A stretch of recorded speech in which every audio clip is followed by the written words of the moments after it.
subscribe my channel and hit the bell icon. Hello guys, I am back with another video. This is about technology. If you are visiting my channel for the first time, please subscribe it and don't forget to hit the bell icon for regular updates. If you haven't done yet, please do so. In today's video, I am gonna tell you how to write in bold letters on WhatsApp.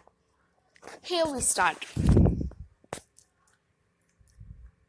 So now I will tell you the steps, but don't forget to subscribe my channel. So here we go. First step, put a star.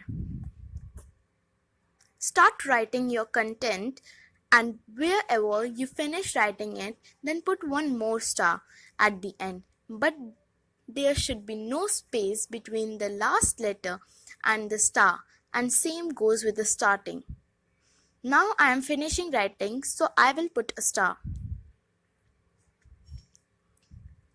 As you can see, my text has been converted in bold automatically.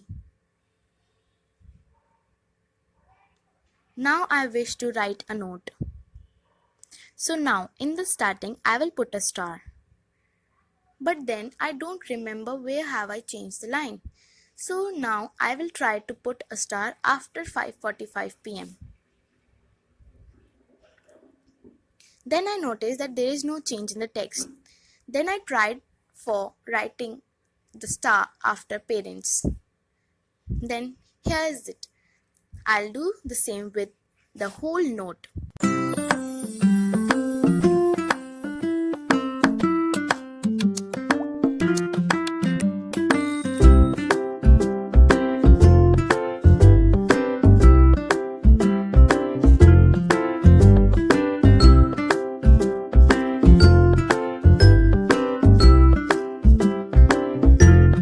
As you saw that wherever I changed the line, I put a star there and I didn't left any space between the last letter and the star, and the same goes with the starting too. There should be no space between the word and the star. The tutorial is finished. Thanks for watching, but don't forget to click the subscribe button and hit the bell icon for regular updates. Thanks.